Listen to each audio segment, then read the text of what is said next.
Good evening, ladies and gentlemen. It's my delight and pleasure to welcome you on a new episode of Education Exchange, the most popular program on TV and on cable TV in particular. And it's my honor to receive tonight a very distinguished guest, Mr. Dwayne Van Himrat, who is now directing and managing all the facilities of our school district. A huge task. And we welcome you on our show tonight, sir. And I know that you came, we won you from Des Moines. And I want you to tell our audience and viewers your story. How did you come to be the guy that's really doing this humongous, tremendous amount of work for our district? Well, thanks first for having me. Appreciate the opportunity to talk about the Iowa City schools.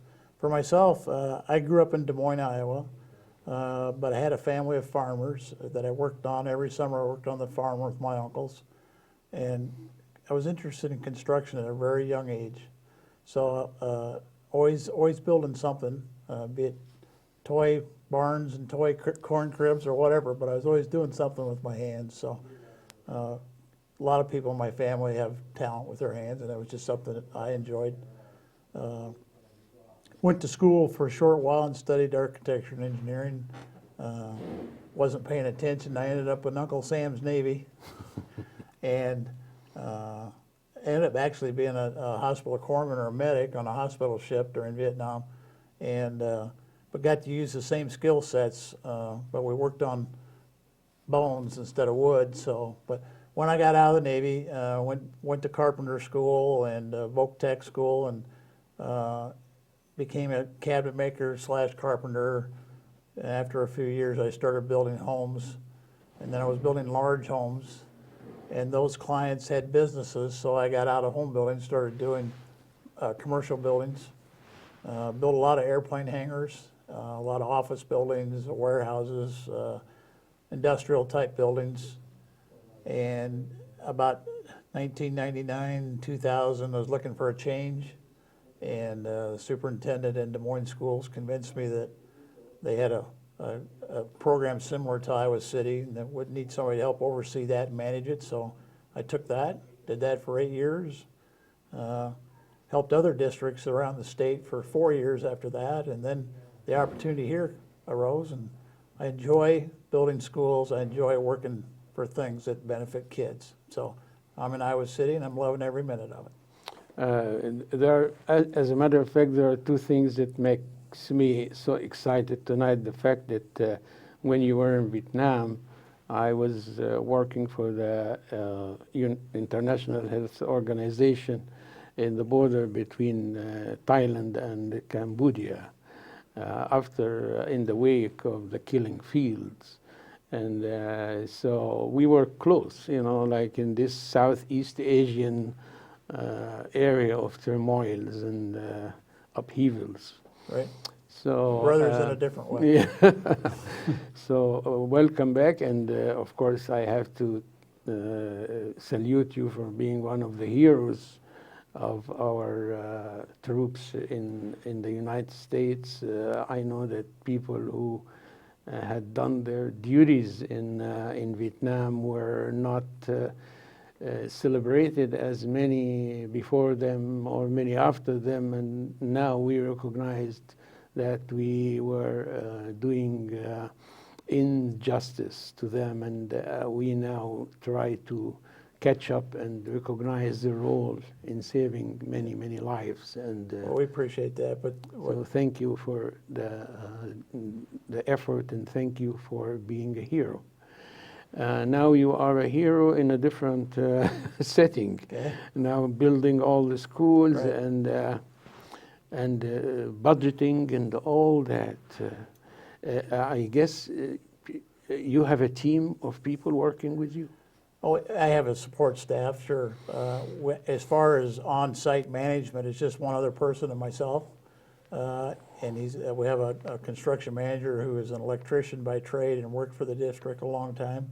And Mike Leighton's his name, and I keep giving him a shout out there. But he's on the job sites. I kind of do most of the office administration and make sure the projects are moving along and get the design work done.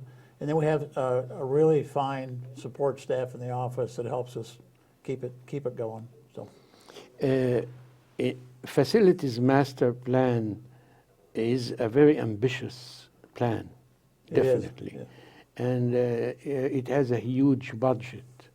And I think you explained to me while we are doing the production meeting that this budget is divided between the taxpayer, local sales tax, as well as the expected, or let us say, expected bond referendum. I hope in the year 2017, right? Correct. So let me start by the pessimistic part. Okay. Suppose that we didn't pass the bond. What would happen? Well, there'd be a lot of projects that wouldn't get done for a while, and there'd be some deferred maintenance. There'd be some buildings that were not completely air conditioned. There would be some buildings that are ill prepared to take new growth and enrollment, because part of this plan addresses enrollment needs of the future. Part of the plan addresses the energy efficiency of the buildings, the code requirements, the new updated codes, accessibility issues. So if we don't complete the project, it's going to take a lot longer to make sure that all the buildings are compliant. And kids will pay the price. Kids will suffer. Yeah. They will. Now, the plan was divided into various projects, right? Correct. Some of them have been already completed or accomplished, and there are 6 of them. That's right? correct. And those are?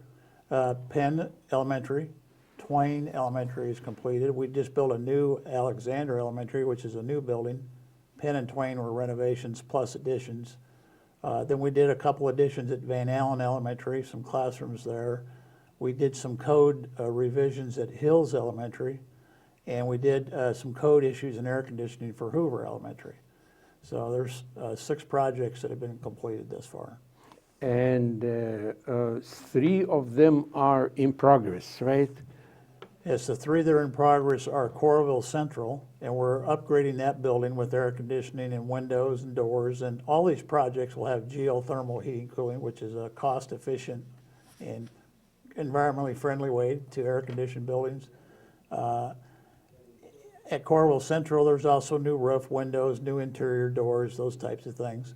The other project that's near completion, but we started this summer, was a 6 classroom addition at City High, which is actually an addition on the 3rd floor. We didn't go out, we went up. Vertical instead of horizontal. Right, and that building was designed for that, so we were able to go up with that. And the other project that's going on right now, it's really exciting. If you drive by, you'll get to see it, is our new Liberty High School, which is up on Dubuque Street, where it intersects with North Liberty Road. And there's 72 acres there, and it's going to be a beautiful building. They're laying about 2,000 block a day, and there's 300,000 block in the project, a lot of concrete, 150 workers every day up there. It's really exciting, and they're ahead of schedule. So it's moving pretty good. And 3 are in the process of designing now. That's right. We have architectural firms working on the design for Lucas Elementary, which we're going to improve the front entrance and make it a more secure entrance there at Lucas, plus put it on heating and cooling geothermal. We're also designing Weber Elementary on the west side, which will have 8 new classrooms, 2 of which are kindergarten rooms, and a new gymnasium. And then the 3rd project being designed is, I'm going to lose it. Weber? I think Weber, we have Weber. The new Hoover. Hoover. The new Hoover East Yeah. is out on American Legion Road, and that'll be a new school for 500 students. And finally, there are 2 in the process of still planning and thinking and Right. brainstorming and all that. Right. One of them is Longfellow Elementary, and we intend to do a historical renovation of that building to protect what's there, plus we're going to add a gymnasium. And then West High School, there's a lot of mechanical needs there. That building's nearly 50 years old, and it needs new mechanical, new heating and cooling, new windows, roofing. But we're also looking at putting a third gym on it at West High and improving the cafeteria and kitchen. So, Well, before we proceed with the numbers now, because I know this would be each project will have or each group of projects will have a certain pot of money for them. yes. Right.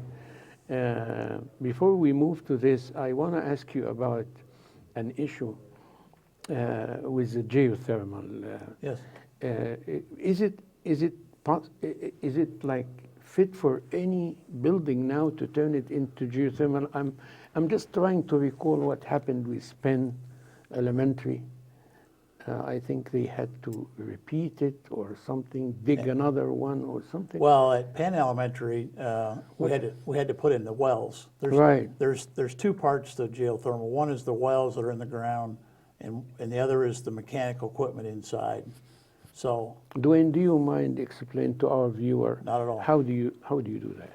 well, there's two parts to the geothermal system. One is the source, and that's the part that comes in the ground. You can either drill vertical wells or you can do horizontal wells. Oh, okay. At Penn, we chose to do vertical wells. So what you're doing is, and you're looping water through those or with glycol in it, and you're extracting the heat out of the ground in the wintertime, and you're taking it inside, and then each classroom has its own like furnace or air conditioner. It's called a heat pump. And so that heat is extracted and put into the classroom and heated.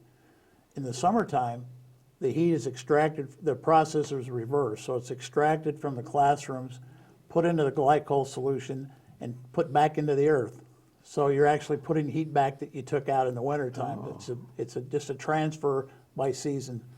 The nice thing about it, though, is that you can actually heat part of a building and air condition part of a building at the very same time. Oh. That has that much flexibility.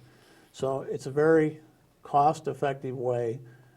We have learned over time that geothermal buildings are about 40% more efficient than a traditional heat source. So it's a pretty good way for school buildings. And the other reason it's good for school buildings is because it's less destructive. You don't have to put in large ducts because each classroom or each large room has its own self-contained system. So all you have to do is circulate pipes in the building with the fluid in it, and you don't have to put large ducts in. And it's a very, the least destructive way to heat and air condition a building. Well, thank you so much for simplifying this to the lay people like me, not understanding so much about the technology of engineering here. I think now I understand it much better. So do our viewers, I guess.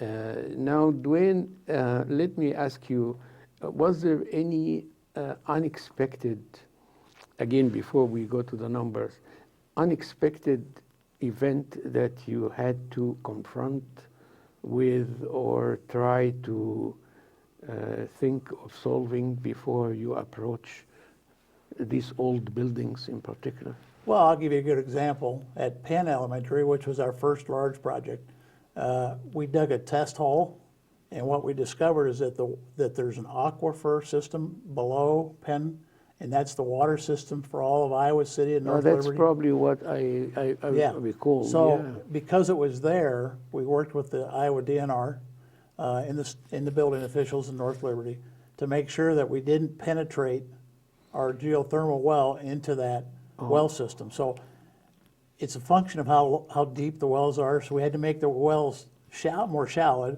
and we had to have more of them. So instead of having 10 wells that were 1,000 feet deep, we ended up with 20 wells that were 500 feet deep, if that makes sense. And that they aren't that deep, but that's just an example. So we did discover that aquifer there as one example. And another example, and most of the jobs are learning now that the soil conditions in Iowa City are not very good. So we're having to overbuild buildings and make the foundations a little wider and a little stronger because the subsoil is not that good. How about old buildings like the ones that were built in 1917, for instance, and like Horseman, for instance, and, Right. and those buildings? Do you have a special plan for them, or this will be later? Yeah, no, we absolutely do have a plan to do what we call a historical renovation. So we'll go back to the original looks, the original type of windows and how the windows looked and the woodwork and the way it looked and the stairwells and the doors. All that will be architecturally correct so that we can protect the history of those buildings. I have personally done a lot of buildings over 100 years old, and when you renovate them and restore them, they're absolutely gorgeous. You know, there's nothing better. And they have thick walls, and they're well-built foundations, you know, so they're really nice buildings to work on, and when we're done, the community will be proud of them. I know, I think as far as Sabin is concerned, the university, they found something about the arches or something like that? Well, they managed to salvage the arches, and they're going to use them someplace, I heard. I haven't heard exactly where they're going, but we do that in a lot of buildings. Fortunately, at Mann and Longfellow, we don't intend to tear them down, so the arches can stay and all the other. Okay. But, they are the same kind like the other one? well, very similar, yeah. I think Sabin was probably older than those two. The district had already sold that when I started, so I haven't had a lot of experience in that building. But a lot of buildings of similar age, and we have been able to save architectural pieces in the past, and will in the future if we have to. So. Well, I think when we talked about the budget, and we touched upon the fact that the bond issue would be critical and vital, and maybe a necessity for the prosperity and the welfare of our kids in the very near future. Can we go now to more specific numbers? Sure. Well, with all those projects you mentioned that we have in construction or completed or are in design, we've got about a $150 million budget. And so the future and all those other projects that we'd like to do in the last 5 or 6 years, we're probably going to require a bond issue in the neighborhood of $200 million to make that work. So the $150 million was well spent. I think the community will be able to see it, but we're going to need to do the bond issue to finish projects, and those projects are all over Iowa City. And now the school district would be responsible for about 43%, I think you mentioned to me, or there was, I think, a number that in our conversation before the production, the total number will be 335 right. million. The first portion that you were referring to, those buildings are being funded by the sales tax. Right. So, and that sales tax is a combination of Johnson County and the rest of the state, and those dollars come to the district. And your side will be responsible for 142. Yes. 680,000, right? And this is like about 40-some thousand, right? Yes, 43%. So we are looking forward definitely to pass the bond issue, undoubtedly. We do. We need to finish the high schools. Both City and West High School need to have more funds. There's another elementary school up in North Liberty that needs to be built. And in this project, every school in Iowa City gets improved. So there are still some that are waiting. The Lemmys for the world, Shimmick, Lincoln. Definitely. There's a bunch of them that need to have work that are part of that bond issue. And tell me about a day in your life. I mean, you go. I mean, I know that you're taking care of your mom. Yes. In Des Moines, which is a noble thing. You will never regret it. I wish I could have done the same. Yes, thank you. But and then you come early in the morning and give me an idea about your day. You go to a lot of buildings Yes.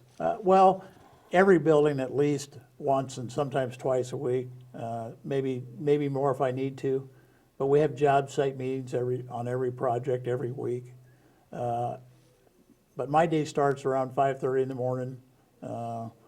Get to Iowa City, it takes me about an hour and 45 minutes, and then you start. A lot of times we have our staff meetings in the morning when I get here because I'm also responsible for the maintenance of all the facilities. So the key people in our maintenance staff, we meet once or twice a week and talk through issues and what we need to get done.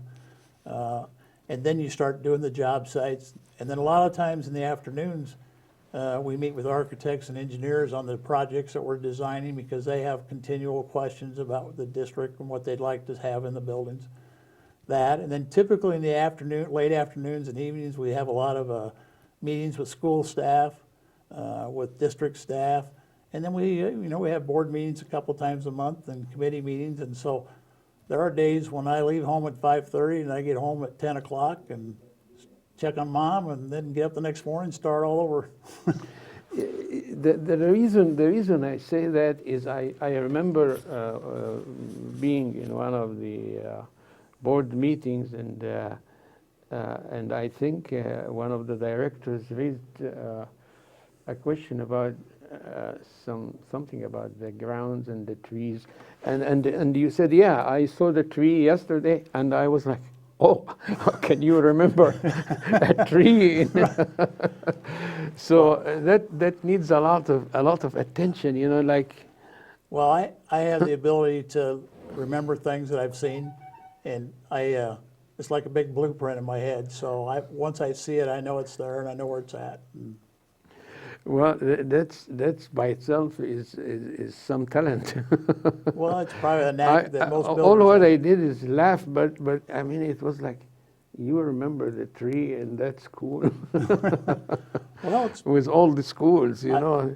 I have good people that work for me, Yeah. and they give me a lot of good information, but I also spend a lot of time looking at things myself and just making sure that it's working. Now, so that's how your day is. Yes. Yeah, and do you, of course, I cannot envy you. I think it's a very big task. And it's really a tremendous job to do, undoubtedly. But maybe because this issue is important for me personally, which is safety of the kids, and I emphasize it. In your planning and your thinking, your critical thinking with the buildings and your discussions with the designers and the engineers and the architects and all that, the issue of safety, Yes. where it is. Well, it's number one. Oh, really? Yes, and when I first got here, we had a fund of money called the Physical Plant and Equipment Levy, PEBL, and there was $5 million available to make safety improvements. So we started that right away in late 2012, early 2013, and we're just now getting to the end of that. But we have gone through every building and put in security systems, camera systems, alarm systems. We've improved all the hardware for intruder type things. We've been putting electronic access in all the buildings, independent of the renovation projects. With the renovations, we're actually moving some of the office locations so that they have a good visibility of the front entrance. If they don't, we put in cameras so they can see who's at the front door. So we've been incorporating all of those things in safety, but it's a separate project. We've just about finished with all the elementary schools and the middle schools, and we're now down to City and West High, and we're planning those two projects right now. So that's a separate project stream that we're also managing. So what's up in your sleeve now for the future?